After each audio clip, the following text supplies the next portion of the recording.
एक ऐसा कुंड जिसका रहस्य वैज्ञानिक भी नहीं सुलझा पाए हैं। एक चमत्कारी कुंड, एक ऐसा कुंड जिसकी पानी की सिर्फ 3 बूंदे पीने से ही मनुष्य की प्यास बुझ जाती है। जी हाँ, अब बात करेंगे आज भीम कुंड के बारे में। आप सबका स्वागत है आपके अपने ही चैनल मोरल शक्ति में।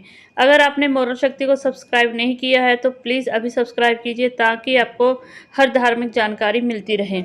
आज बात करते हैं भीम कुंड के बारे में। रहस्यमय मंदिरों के बारे में तो सब जानते हैं और काफ़ी लोगों को मंदिरों के बारे में पता है, लेकिन आज हम बात करेंगे एक रहस्यमय कुंड के बारे में जो काफ़ी रहस्यमय है और जिसका पता वैज्ञानिक भी नहीं लगा पाए हैं। इस कुंड के स्रोतों की गहराई के बारे में आज तक किसी को भी कोई पता नहीं लग पाया है। यह कुंड भीम कुंड के नाम से जाना जाता है और यह कुंड भीम कुंड कैसे बना, इसके बारे में आज हम आपसे बात करेंगे। मध्य प्रदेश के छतरपुर जिले में स्थित यह कुंड है। एक प्राचीन कथा के अनुसार महाभारत काल में पांडव वन में से गुजर रहे थे। जैसे ही वो वन में से जा रहे थे, द्रौपदी को प्यास लगने लगी। जैसे ही द्रौपदी की प्यास उसकी सहन से बाहर हुई, तब उसने पांचों भाइयों को पानी लाने के लिए कहा। पांचों भाइयों ने पानी की तलाश इधर उधर हर तरफ की, लेकिन उनको पानी कहीं भी नहीं मिला।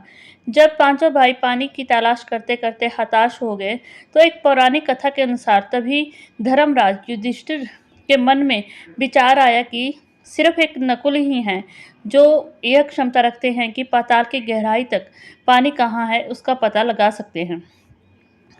यह बात याद आते ही धर्मराज युधिष्ठिर ने नकुल को स्मरण कराया। उन्होंने कहा कि उसके पास यह क्षमता है, इसलिए इस गुण के कारण यह पता लगाए कि पानी कहाँ तक है और पानी की गहराई कितनी है। नकुल ने जैसे ही भूमि को स्पर्श किया और अपना ध्यान लगाया, तो नकुल पानी की गहराई को माप पाया। नकुल को पता लग गया कि पानी कहाँ है। अब पानी तो मिल गया, लेकिन अब बात थी कि पानी को बाहर कैसे निकाला जाए। द्रौपदी बहुत ज़्यादा व्याकुल हो उठी थी, उसे अपनी प्यास सहन नहीं हो रही थी। तभी भीम ने अपनी गदा को उठाया और नियत स्थान पर ही गदा से प्रहार कर डाला। भीम के प्रहार से भूमि की कई परतों में छेद हो गया और जल जितनी गहराई पर था उतनी गहराई पर छेद होने के साथ साथ जल दिखाई भी देने लगा। लेकिन भूमि की सतह से जल के स्रोत लगभग 80 फीट के ऊपर नीचे थे। तभी युधिष्ठिर ने अर्जुन से कहा कि हे अर्जुन, अब तुम्हें अपने बाण से जल तक पहुंचने के लिए मार्ग बनाना होगा, क्योंकि द्रौपदी को बहुत प्यास लगी है और जब तक ऊपर पानी नहीं आएगा हम द्रौपदी की प्यास को नहीं बुझा सकते।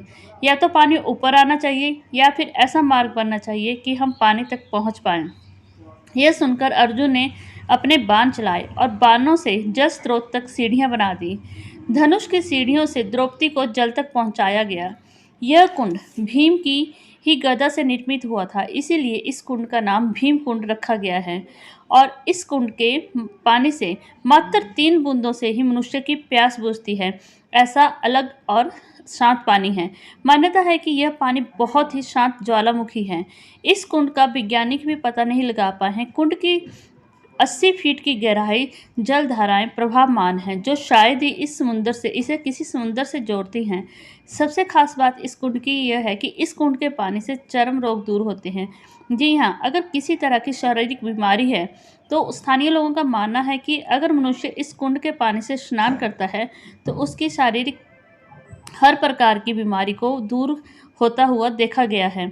जब भी देश पर कोई संकट आता है तो सबसे पहला संकेत यह कुंड देता है। जी हाँ, स्थानीय लोगों का मानना है कि जब भी देश पर संकट आता है तो इस कुंड के पानी का स्तर बहुत ज़्यादा बढ़ जाता है और इससे हमें यह संकेत मिलता है कि देश के ऊपर किसी न किसी तरह की आपदा आने वाली है। क्या आप इस धार्मिक जानकारी के बारे में जानते थे कि आपको पता था कि हमारे देश में एक ऐसा कुंड भी है जिसकी सिर्फ 3 बूंदों से ही मनुष्य की प्यास बुझती है? अगर आप इसके बारे में जानकारी रखते थे तो प्लीज़ कमेंट करके अवश्य बताएं और ऐसी धार्मिक जानकारियाँ जानने के लिए मेरे चैनल को जल्द ही सब्सक्राइब करें, वीडियो को लाइक करें और जितना ज़्यादा हो सके उतना ज़्यादा शेयर करें। हर हर महादेव।